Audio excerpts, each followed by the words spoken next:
Hi there, you're watching the Gardens and Graveyard channel.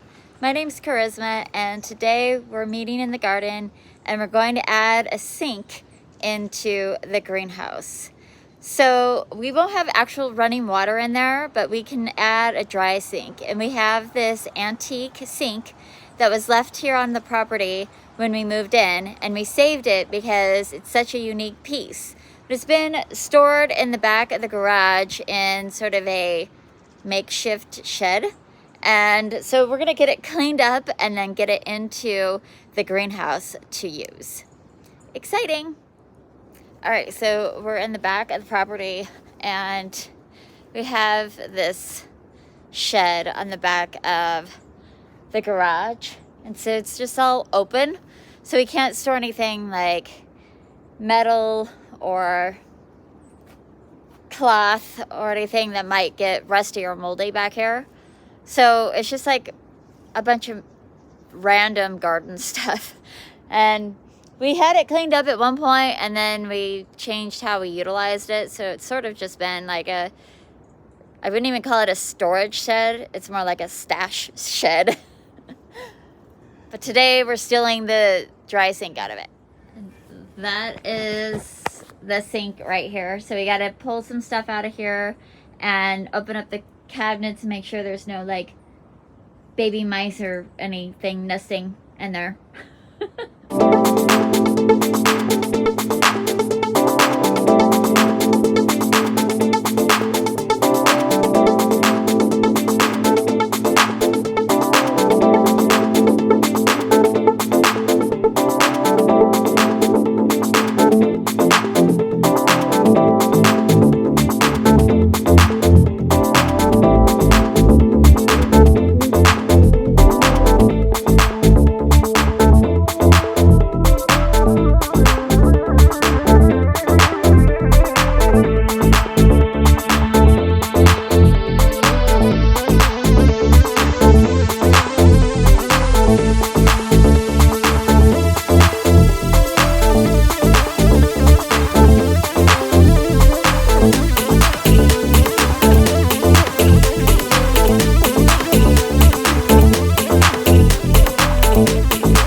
All right, that was really fun, pretty simple and easy. We cleaned it off, just hosed it down and brought it in here.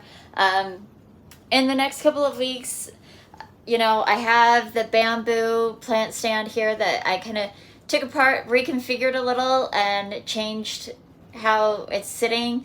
I do have the other side right underneath here, which I will continue to reconfigure this. I'll just make it a little bit taller and add some shelves in a couple other areas in the greenhouse, maybe on top of this shelf. I don't know, we'll play with it. But with the bamboo and with the butcher block and the whatever kind of wood that is, it all needs to be kind of protected from rain and moisture. While it doesn't get wet in here so much, it does get very humid, and I just want to make sure that it's protected. And so I'll probably just do some sort of like just some sort of basic Murphy's oil soap on it and clean it up really good, and then we'll just see what kind of oil I have laying around. I've even used Vaseline before on deck shelves that were wood, and it lasts for a good year, protects them from moisture and water. Like will be watering in here, and this is going to be a dry sink, so I will have water. Let me turn the camera around and show you what this sink all entails. Yeah, let me do that. So we do have a rain barrel right there, and it is possible maybe next summer we might put a hole somewhere in the greenhouse, maybe on the bottom of the panels behind here, and bring a hose up through here so that I have like water directly. That's not as important to me. I can just bring a watering can in here, and this will just be like a safe space for me to have water. And then underneath, we haven't put it in there yet, but I can just put a nice pan, which I had one. We moved it out to move the sink, so I'll have to grab that and put it back underneath there. But we'll just put a pan underneath there that'll catch the water. Make sure that this sink, this I think does have a hole right there underneath this tape. This is actually an urn planter that's missing the bottom piece. It happens to fit perfectly in here, and it's this nice like cement color that matches the cement walls and floor. So perfect. And this vintage antique dry sink was on our back porch when we moved into this house. We just thought it was such a cool piece that we didn't want to get rid of it, and I'm so excited that I have a space for it now. So we'll just continue addressing all the little areas. I think maybe a trash can right there will fit perfectly, a nice skinny trash can where I could put clippings and cuttings, and more like a compost bin more than like an actual trash can, something that I could catch all the plant debris in and get it out of here. I don't intend to keep this configuration under here. It's just a convenient place to keep it out of the way.